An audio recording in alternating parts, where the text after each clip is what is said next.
Nah, kita lihat dari sisi definisi dulu untuk memahami gitu ya. Tapi mungkin sebagian besar sudah tahu ya, franchise itu seperti apa gitu ya. Nah, kita lihat dulu dari definisi dan siapa saja yang terlibat dalam kegiatan bisnis ini gitu ya. Yang pertama, definisi. Waralaba atau franchise ini salah satu definisinya, ini hanya saya sampaikan salah satu yang saya nilai cukup mewakili gitu ya.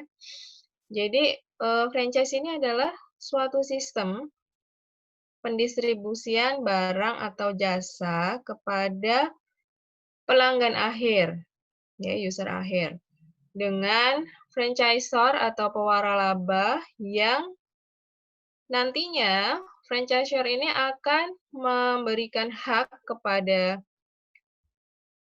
individu atau suatu perusahaan yang nantinya kita sebut sebagai franchisee gitu ya, untuk menjalankan bisnis dengan merek, nama, sistem, prosedur, dan bahkan cara-cara ya sampai ke detail cara pendistribusiannya bisa jadi ya, yang telah ditetapkan sebelumnya dalam jangka waktu dan area tertentu.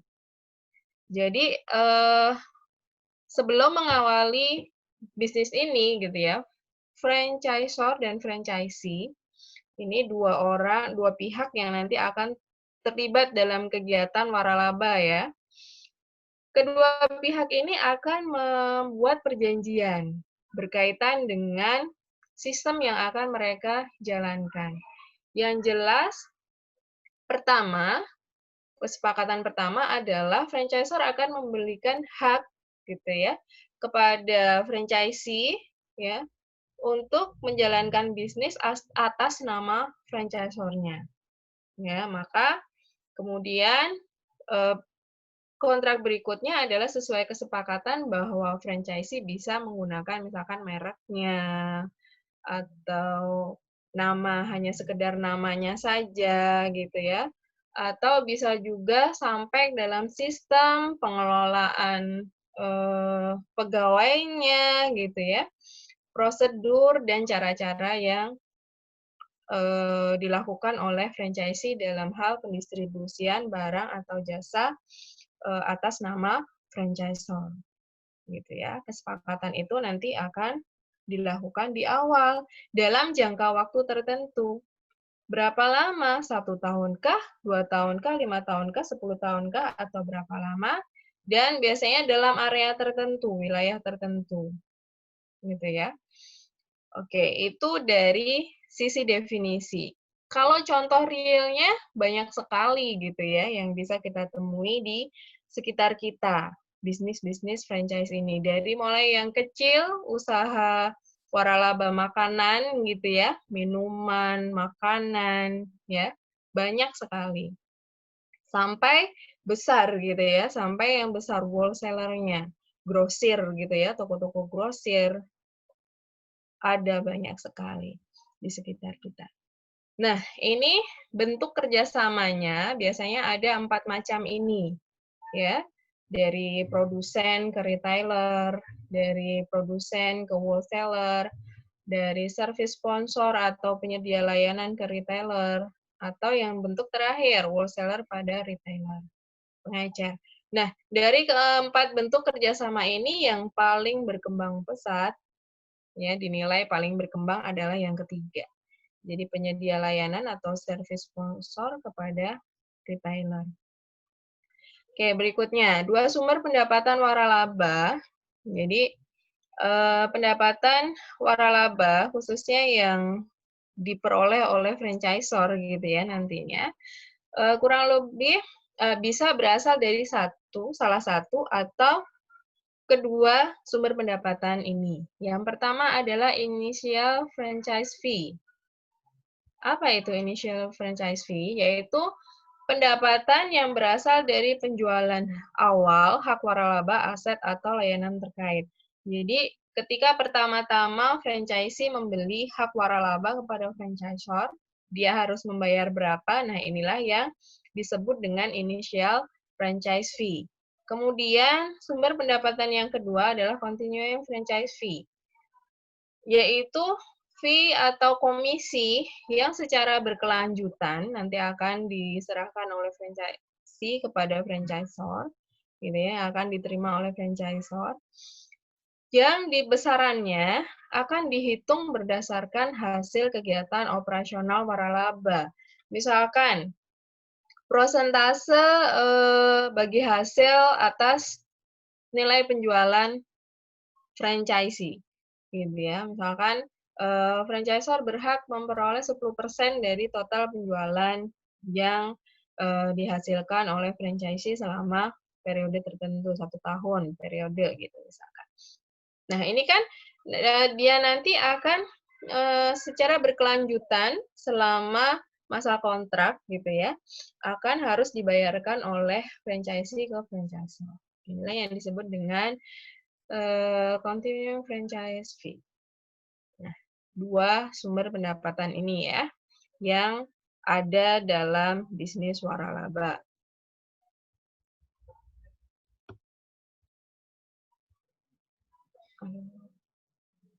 Oke, kita lanjutkan. Nah, jenis layanan. Jenis layanan yang biasanya diberikan oleh franchisor, kurang lebih gitu ya, bisa saja lebih banyak dari ini, atau bisa saja hanya beberapa dari beberapa poin yang kita sebutkan di sini. Gitu ya. Yang pertama adalah bantuan dalam pemilihan lokasi. Nah, ini ketika awal-awal masa kontrak atau kesepakatan waralaba ini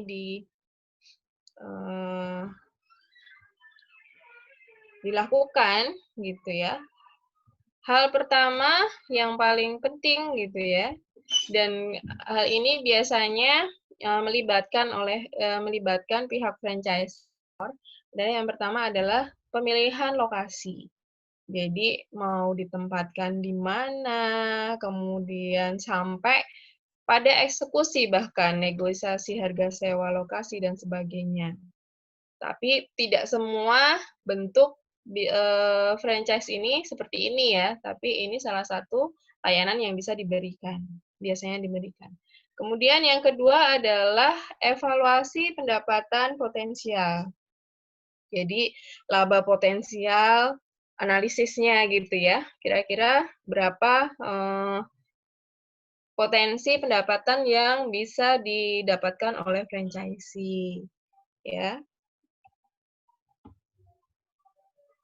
Jadi semacam analisis gitu ya, untuk membantu memberikan gambaran pada franchisee bagaimana model atau bagaimana proyeksi gitu ya ke depan bisnis yang akan dijalankan.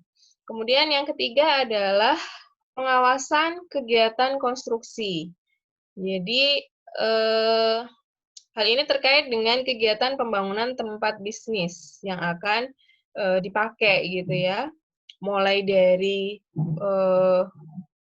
bagaimana pembiayaannya, bahkan sampai detail rancang bangunnya gitu ya, rancangan konstruksinya mau seperti apa gitu ya. Biasanya kan tipenya sama gitu ya kalau franchise itu.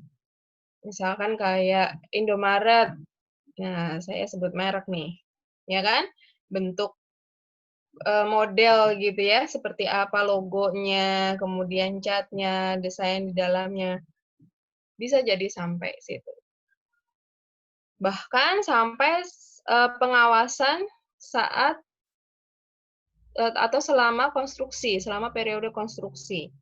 Itu bisa sampai situ gitu ya, dalam jenis layanan pengawasan kegiatan konstruksi ini. Sampai eksekusinya gitu ya. Dari mulai perencanaan, pembiayaan, sampai eksekusinya. Kemudian yang keempat adalah bantuan dalam memperoleh peralatan dan hal-hal lain yang dibutuhkan.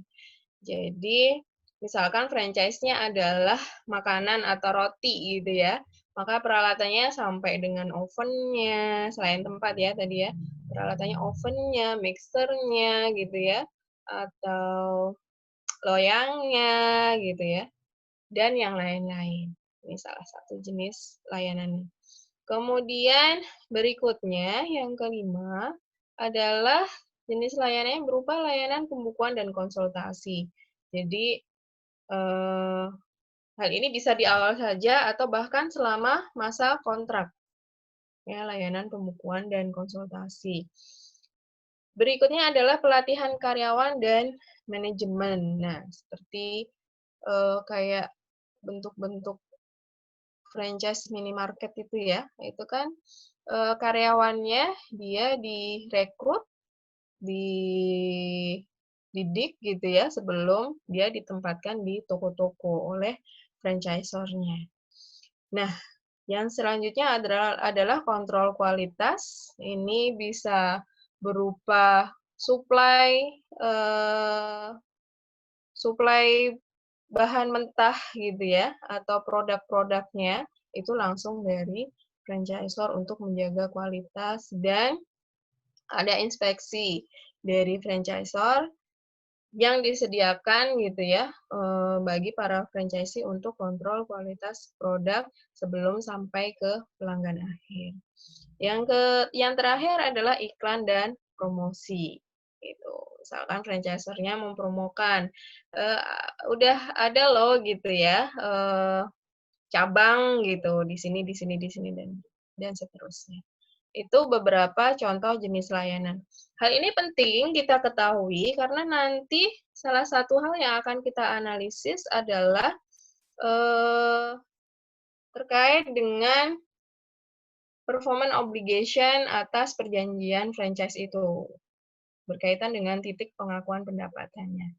Apakah layanan-layanan yang diberikan ini adalah menjadi satu kesatuan yang tidak terpisah dengan kontrak awal, ataukah dia terpisah. Nah, ini nanti beda cara pengakuan pendapatannya, maka harus kita pahami, ya.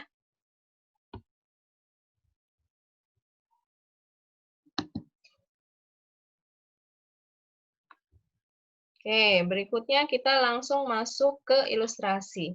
Ini ilustrasi saya ambil dari e-book ya. Ilustrasi yang pertama ini dari halaman 165. Jadi ilustrasi pertama ini adalah menggambarkan transaksi franchise dengan pengakuan pendapatan pada point in time. Jadi diakui pada saat performance obligation-nya sudah terlaksanakan semua. Jadi point in time. Saat itu langsung diakui seluruh pendapatannya, gitu ya. Kita lihat ilustrasi yang pertama ini, kita baca PT Kuliner sebagai franchisor di sini yang memegang hak merek dagang soto sedap menandatangani perjanjian waralaba pada tanggal 31 Desember 2019 dengan PT Bogana sebagai yang selanjutnya akan berperan sebagai franchisee.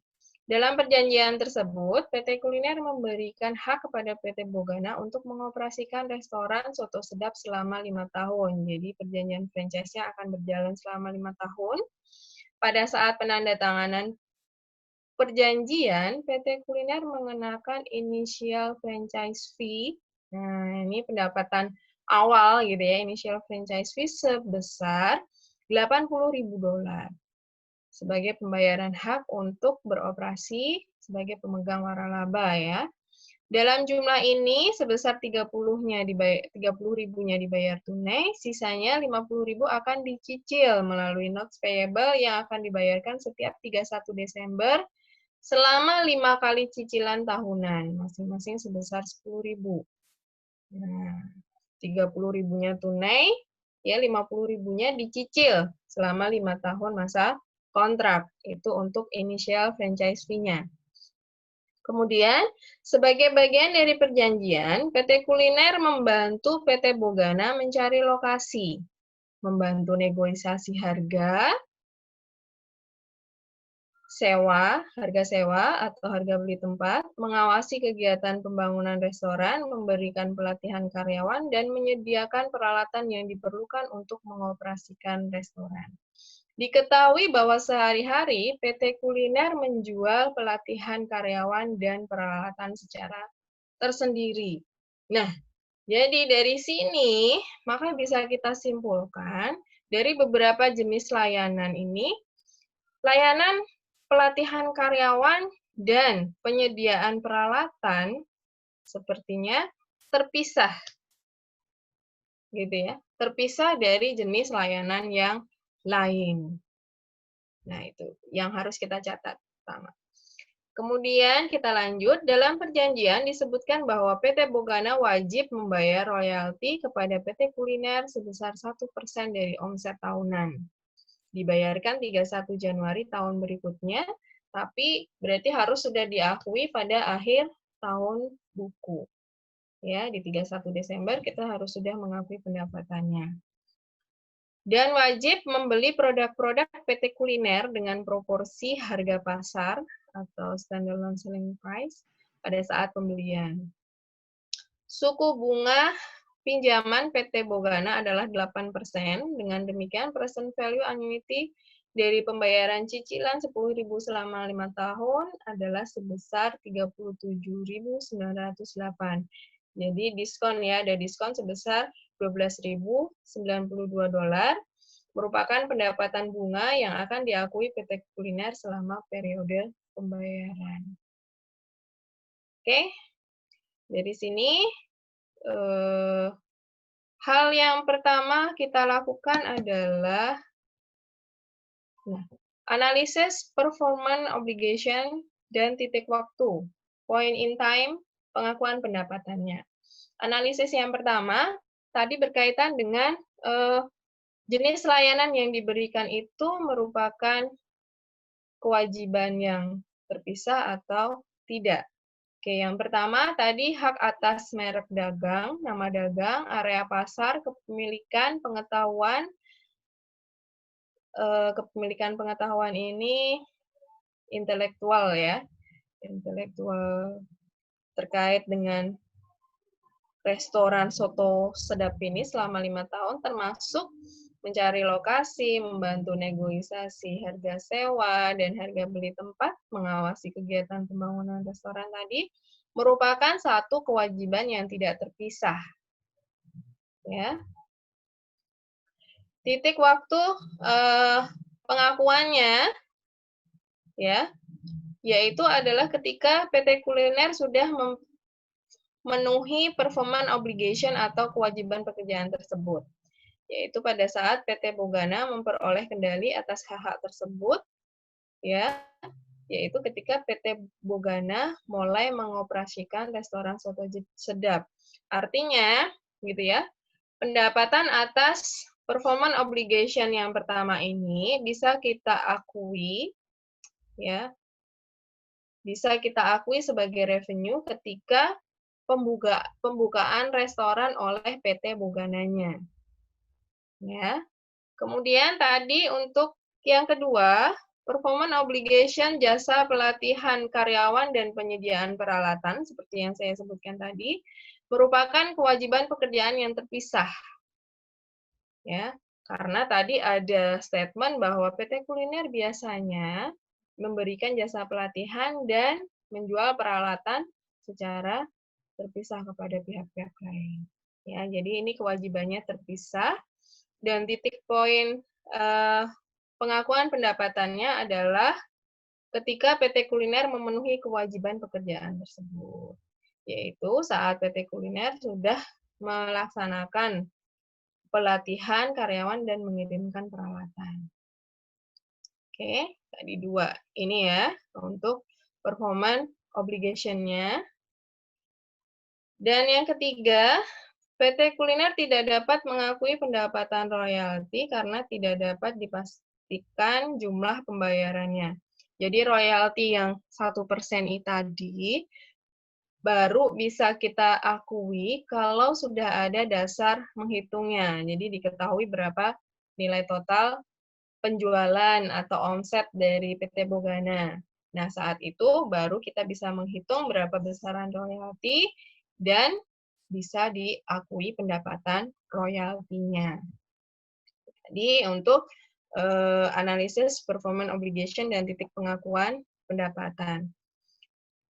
Lanjut, setelah itu kita bisa membuat jurnal transaksi, ya. Data selanjutnya diketahui bahwa nilai ini angka-angka ini udah given ya, jadi udah diketahui bahwa hak atas nama dagang, area pasar, gitu ya. Ya, jadi dari initial cost tadi dibagi menjadi beberapa poin ini ya. Yang pertama adalah hak atas merek dagang, area pasar, dan kepemilikan intelektualnya itu sebesar 30.000, jasa pelatihannya 12.908 dan penyediaan peralatannya 25.000 dengan kos 20.000. Jadi total harga transaksi adalah 67.908. Dari data ini kita bisa membuat jurnal saat penandatanganan perjanjian. Ya, tadi kita menerima cash 30.000 dan note receivable nilainya sebesar 37.908 ya, yaitu 50.000 diskon sebesar 12.092.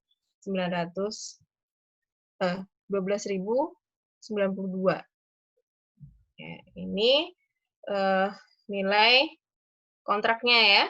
Sekian. Kemudian kita mengakui unearned revenue dari masing-masing hak atas nama dagang dan seterusnya tadi sebesar 30.000 ya. Kemudian pendapatan untuk pelatihan karena ini tadi kan terpisah ya. Ya kan? Unearned service revenue-nya 12.908, unearned sales revenue untuk penjualan peralatan itu 25.000. Nah, ini saat penandatanganan perjanjian. Kenapa baru unearned? Karena performance obligation-nya, titik poin pengakuan pendapatannya, belum terlaksana gitu. Performance obligation-nya belum dipenuhi. Jadi, kita mengakuinya sebagai pendapatan diterima di muka. Ya, bisa dipahami. Kemudian, setelah restorannya dibuka, nah ini berarti seluruh kewajibannya dianggap sudah selesai, maka baru kita bisa mengakui pendapatan dari masing-masing pos performance obligation tadi. Yang pertama adalah mengakui pendapatan franchise, initial pendapatan awal ya, initial franchise fee sebesar 30.000 dengan jurnal unearned franchise revenue pada franchise revenue.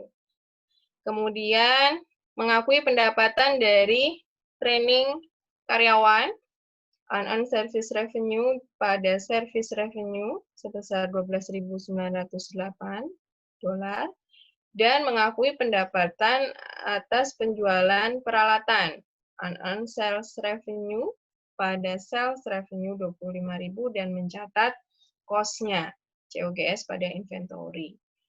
Tadi kan cost di sini ya, cost peralatannya 20.000. Kita catat harga pokok penjualannya sebesar 20.000. Nah, inilah jurnal transaksi dari ilustrasi transaksi franchise yang pertama, di mana pendapatan diakui pada point in time. Jadi saat kewajiban obligasinya sudah dilakukan, sudah selesai dilakukan, dilaksanakan, kita baru bisa mengakui pendapatannya. Oke, semoga bisa dipahami.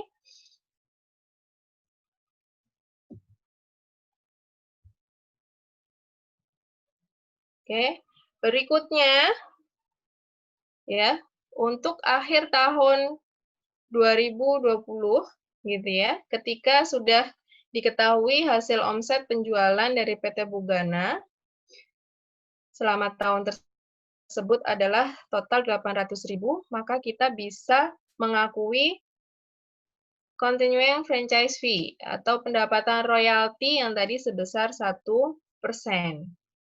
Ya, karena belum dibayarkan, baru bisa kita hitung, tapi sudah terrealisasi, sudah bisa diakui gitu ya, account receivable pada unearned franchise revenue sebesar 800.000 untuk pendapatan royaltinya.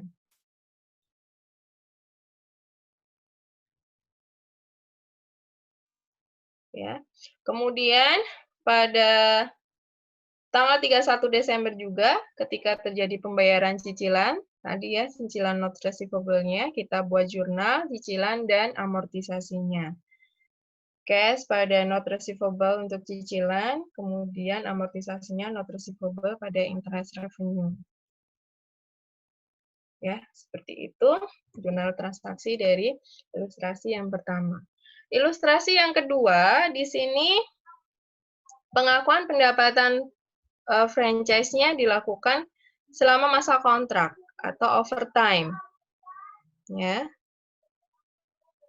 Syaratnya adalah ya, untuk pengakuan pendapatan franchise overtime ini syaratnya adalah ada performance obligation atau jenis layanan yang diberikan franchisor kepada franchisee yang sifatnya berkelanjutan.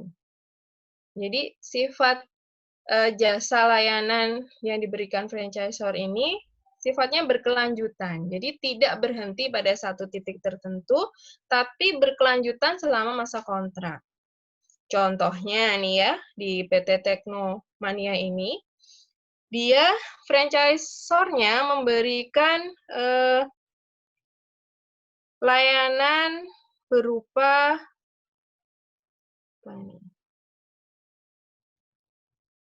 ini. Franchisee merekrut tenaga teknisi yang diberi materi pelatihan oleh PT Teknomania. Manual online dan tutorial yang diperbarui minimal setiap bulan. Berarti jenis layanan ini dia akan berkelanjutan terus selama masa kontrak. Maka pendapatan dari waralaba ini ya harus diakui secara proporsional selama masa kontrak. Tidak bisa langsung kita akui di awal. Itu maksud dari pengakuan pendapatan franchise sepanjang waktu kontrak atau overtime ini. Ya.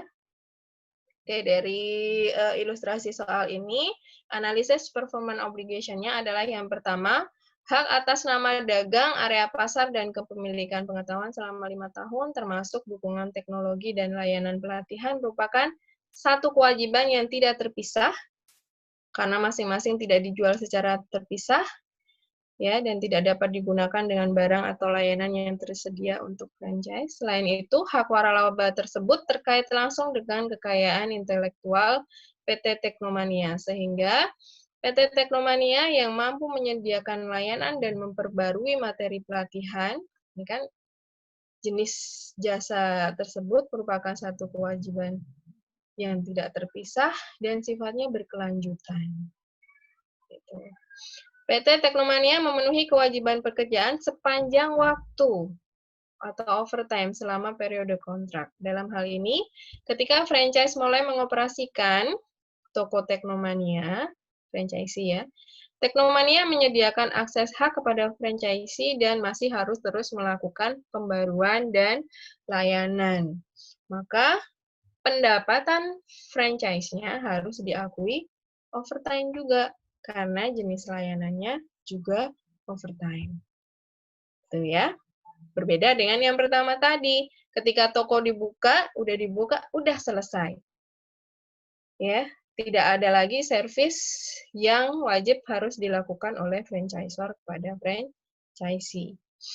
PT Teknomania tidak dapat mengakui pendapatan royalti karena, nah ini sama ya kasusnya ya. Jadi untuk pendapatan royalti hanya bisa diakui setelah diketahui berapa nilainya, berapa nilai royaltinya. Nah, jurnal transaksinya ya, pada saat penandatanganan perjanjian kita mencatat cash pada unearned franchise revenue karena jenis layanan yang banyak tadi adalah satu kesatuan kewajiban, performance obligation-nya 1, maka kita cukup mengakui sebagai satu pendapatan franchise ya. Saat perjanjian kita akui dulu sebagai unearned, kemudian pengakuan pendapatan franchise dilakukan sepanjang masa kontrak. Jadi misalkan 1 tahun masa kontrak selesai, kita mengakui pendapatan sesuai porsinya selama 1 tahun, yaitu 6.000 dibagi 5. Nah, ini seperti yang dicatat pada 31 Desember 2020 ini, gitu ya, unearned franchise revenue pada franchise revenue 1.200, kemudian account receivable pada franchise revenue 7.000, ini adalah sebesar royaltinya, gitu ya. Kemudian jurnal untuk mencatat pembayaran pendapatan royalti, jadi setelah dibayarkan cash pada account receivable. Nah, bedanya di jurnal pengakuan pendapatan ini ya kan. Kalau yang ilustrasi pertama tadi, ketika semua performance obligation-nya sudah dilaksanakan, yaitu saat toko dibuka atau bisa beroperasi, saat itu langsung diakui seluruh pendapatan franchise-nya. Kalau untuk yang kedua ini, karena sifat layanannya overtime sepanjang masa kontrak, maka pendapatan franchise-nya juga harus kita akui secara proporsional selama masa kontrak waralabanya.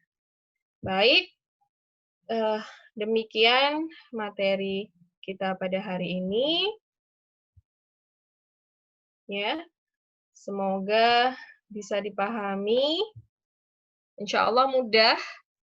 Jadi tadi ada 2 perlakuan pengakuan pendapatan untuk franchise.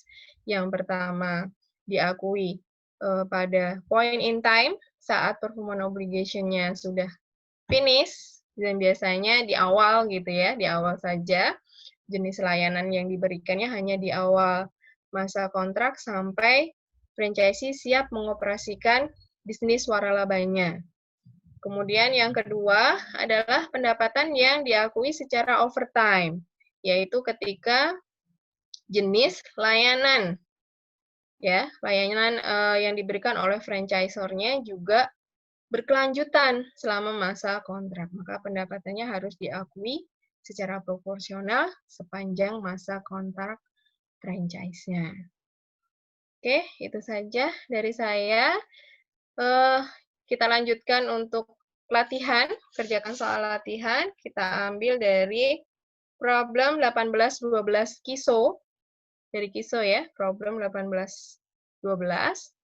Nanti akan kita bahas 30 menit dari sekarang, sekaligus akan kita bahas untuk soal franchise dari problem latihan 18-13 ya.